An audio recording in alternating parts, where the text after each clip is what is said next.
ஆன்மீக அன்பர்கள் அனைவருக்கும் வணக்கம். நாம் நம்மளுடைய சேனலில் தொடர்ந்து மே மாதம் 14ஆம் தேதி அன்று நிகழ இருக்கக்கூடிய சூரிய பெயர்ச்சியை பற்றியும் அதனால் 12 ராசிக்காரர்களுடைய வாழ்க்கையில் நிகழக்கூடிய மாற்றங்களை பற்றியும் தான் தெளிவாக பார்த்துக்கிட்டு இருக்கோம். அந்த வகையில் இன்றைய பதிவில் பார்க்கக்கூடிய ராசி துலாம் ராசி.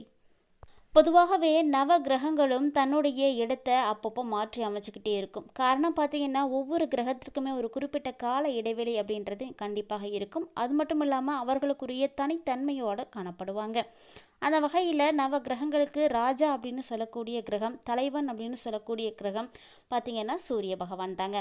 அதாவது அனைத்திற்குமே ஆதாரமாக இருக்கக்கூடிய கிரகமாக சூரிய பகவான் தான் பார்க்கப்படுறாரு. பொதுவாக சூரிய பகவான் மாறக்கூடிய நிகழ்வை தான் தமிழ் மாதத்தை கணக்கீடு செய்வாங்க. இவர் 30 நாட்களுக்கு ஒரு முறை தன்னுடைய இடத்தை மாற்றி அமைச்சுப்பார்.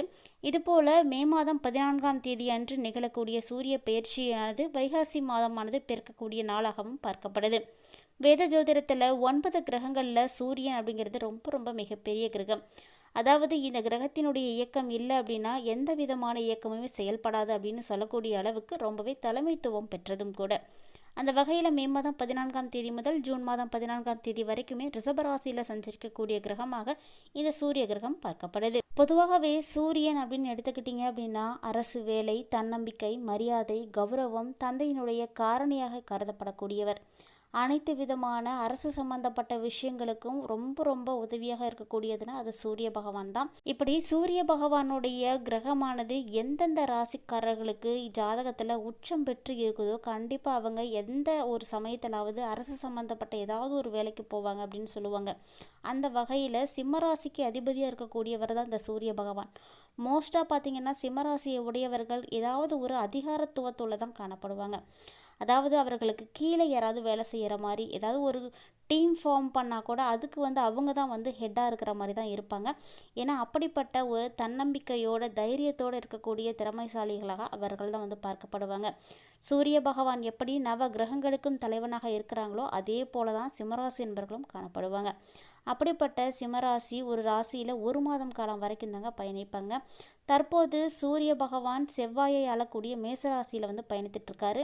இவர் மே மாதம் 14ஆம் தேதிக்கு பிறகு சுக்கிர பகவானை ஆட்சி செய்யக்கூடிய ராசியாக இருக்கிற ரிஷபராசிக்குள்ளே நுழைய போகிறாரு. இதனால் ஒரு சில ராசிக்கு அதிர்ஷ்டத்தினுடைய முழு ஆதரவு அப்படிங்கிறது கண்டிப்பாக கிடைக்கும். அப்படி பொதுவாக அனைத்து ராசிகளுடைய இயக்கத்தை விட சூரியனுடைய இயக்கம் அப்படிங்கிறது எவ்வளவு முக்கியத்துவம் பெற்றது அப்படிங்கிறத இதிலேருந்து நம்ம தெரிஞ்சிக்க முடியும். அந்த வகையில் மே மாதம் 14ஆம் தேதி அன்று நிகழக்கூடிய சூரிய பெயர்ச்சியை பற்றிய நிறைய சுவாரஸ்யமான விஷயங்களையும் துலாம் ராசிக்காரர்கள் அடையக்கூடிய மாற்றங்களை பற்றியும் தான் இப்போ நம்ம பார்க்க போகிறோம். வீடியோக்குள்ளே போகிறதுக்கு முன்னாடி நீங்கள் இன்னும் நம்ம சேனலை சப்ஸ்கிரைப் பண்ணாமல் இருக்கீங்க அப்படின்னா மறக்காமல் சேனலை சப்ஸ்கிரைப் பண்ணிக்கோங்க. கூடவே பக்கத்தில் இருக்கிற பெல் ஐக்கானையும் கிளிக் பண்ணிக்கோங்க. அப்போ தான் நாங்கள் போடக்கூடிய வீடியோக்கள் எல்லாமே உங்களுக்கு நோட்டிஃபிகேஷனாக உடனுக்குடன் வந்தடையும். நீங்களும் பார்த்து பயன்பெறலாம். வாங்க வீடியோக்குள்ளே போகலாம். 12 ராசிகளில் துலாம் ராசி நேயர் அப்படின்னாலே எப்போதுமே நேர்மையாக இருக்கக்கூடியவர்கள். அதாவது தராசை போல எல்லா விஷயத்திற்கும் ஒரு சமமான நிலையில் காணப்படக்கூடியவங்க. இந்த ராசிக்காரங்களை எப்போதுமே பார்த்திங்கன்னா எல்லா விஷயங்கள்லையுமே பொறுமையாகவும் நிதானமாகவும் செயல்படக்கூடியவங்க அப்படின்னு சொல்லலாம்.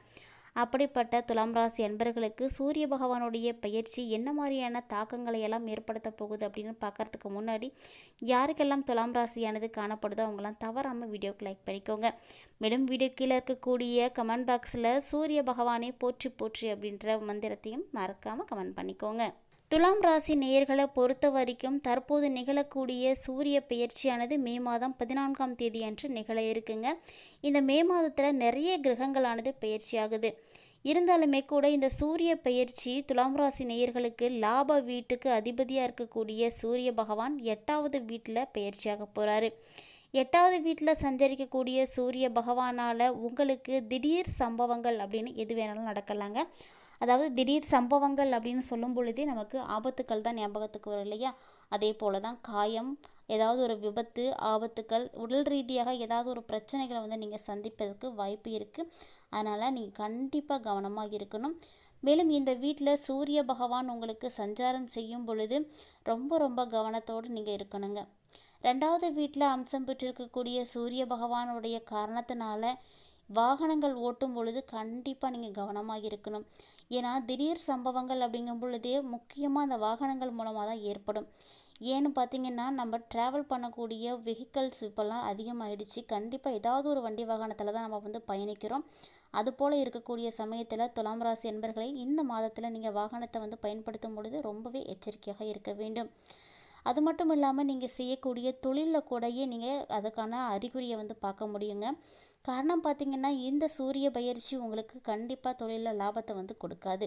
சூரிய பயிற்சி நடக்கிறதுக்கு ஆரம்பிக்கிறதுக்கு முன்னாடியிலேருந்தே நீங்கள் வந்து அதை வந்து கெஸ் பண்ணிடலாம். பார்த்திங்கன்னா, உங்களுக்கான லாபங்கள் வந்து குறைஞ்சி போகலாம், வியாபாரம் வந்து டல்லாக இருக்கும். இது போல் இந்த 30 நாட்களில் ஒரு சில பிரச்சனைகளை நீங்கள் கண்டிப்பாக சந்திக்க போகிறீங்க. சொல்லப்போனால் துலாம் ராசி நேயர்களுக்கு இந்த சூரிய பயிற்சி அந்த அளவுக்கு போதுமான மாற்றங்களை கொடுக்க போகிறது கிடையாதுங்க. எப்போதுமே நீங்கள் கவனமாக இருக்கக்கூடிய ஒரு நிலையில தான் வந்து இருக்க போகிறீங்க. அதாவது இந்த டைமில் எதிரிகள் கூட உங்களுக்கு வந்து பாதிப்புகளை எல்லாம் ஏற்படுத்துவாங்க. அவங்கக்கிட்டேயும் நீங்கள் வந்து ரொம்பவே கவனமாக இருக்கணும். சொல்லப்போனால் ரொம்பவே நல்ல பெயரோட புகழோடு இருக்கக்கூடிய அன்பர்களாக துலாம் ராசினியர்கள் தான் இருப்பீங்க. இருந்தாலுமே கூட அப்படிப்பட்ட உங்களுடைய நல்ல பெயரை சீர்குலைக்கக்கூடிய வகையில் ஏதாவது ஒரு விஷயங்களானது நடக்கலாம். அதாவது உங்கள் பெயருக்கு களங்கம் ஏற்படுறதுக்கு வாய்ப்பு இருக்குது. ஆண்களாக இருந்தாலும் சரி, பெண்களாக இருந்தாலும் சரி, உங்களுக்கு ஒரு கெட்ட பெயர் வரக்கூடிய வாய்ப்பு இருக்கிறதுனால நீங்கள் ரொம்பவே கவனமாகவும் பொறுமையாகவும் இந்த மாதத்தை வந்து நீங்கள் கடந்து வாங்க. சொல்லப்போனால் உங்களுடைய பேச்சை வந்து நீங்கள் ரொம்ப இனிமையாக பயன்படுத்திக்கோங்க. அதாவது உங்களுடைய பேச்சால் கூட சண்டைகள் ஏற்படுறதுக்கு வாய்ப்பு இருக்குங்க. மற்றவங்கக்கிட்ட பேசும் பொழுது கவனமாக பேசுங்க. என்ன வார்த்தைகளை யூஸ் பண்ணுறீங்க அப்படிங்கிறத முதல்ல நீங்கள் யோசித்து அதுக்கப்புறமா வந்து பயன்படுத்திக்கோங்க. மேலும் இந்த ஒத்த டைமில் சூரிய பகவானுடைய பெயர்ச்சி உங்களுக்கு எதிர்கால பிரச்சனைகளை எல்லாம் உருவாக்கக்கூடிய வகையில் இருக்கும். அப்படிங்கிறதுனால ரொம்ப ரொம்ப கவனமாக நீங்கள் செயல்படணும். மொத்தத்தில் இந்த சூரிய பெயர்ச்சி நிகழக்கூடிய இந்த 30 நாட்களிலுமே கண்டிப்பாக உங்களுக்கு காரிய தடை அப்படிங்கிறது ஏற்படுங்க. நீங்கள் என்ன வாய்ப்புகளுக்காக நீங்கள் இப்போ காத்துட்டு இருந்தாலுமே கூட இந்த டைமில் உங்களுக்கு தாமதப்படலாம், தடைப்படலாம். மேலும் உங்களுக்கு வாய்ப்புகள் வந்து கிடைக்காமல் கூட போகலாம். அதை பற்றியெல்லாம் நீங்கள் நினச்சி கவலை அடையக்கூடிய காலகட்டமாக தான் உங்களுக்கு இந்த காலகட்டம் எல்லாம் அமைஞ்சிருக்கு. வெளியூர் பயணத்தினால கூட உங்களுக்கு அலைச்சல்களானது ஏற்படும். அதனால் கூட உங்களுக்கு எந்த விதமான நல்ல விஷயங்களுமே நடக்காதுங்க. மேலும் உங்களுக்கு நடக்கக்கூடிய விஷயங்களை கண்டிப்பாக உங்களால் தவிர்க்கவும் முடியாது. அப்படிப்பட்ட விஷயங்கள் தான் நடக்கும். தொழில் ரீதியாக மட்டும் இல்லாமல் நிதி ரீதியாகவும் நிறைய பிரச்சனைகளை வந்து இந்த டைமில் வந்து நீங்கள் சந்திப்பீங்க. காரணம் பார்த்திங்கன்னா, உங்களுக்கு தொழிலே அங்கே நல்லா நடக்கலை அப்படிங்கும் போது எப்படிங்க வருமானம் கிடைக்கும்? வருமானத்திற்கும் உங்களுக்கு தட்டுப்பாடாக தான் இருக்கும். இருந்தாலுமே கூட அவற்றையெல்லாம் நல்ல முறையில் நீங்கள் சமாளிக்கக்கூடிய தருணங்களானது இந்த டைமில் இருக்குது. பொறுமையாகவும் நிதானத்தோடும் நீங்கள் செயல்பட்டீங்க அப்படின்னா அதை எல்லாத்தையுமே உங்களால் தவிர்க்க முடியும்.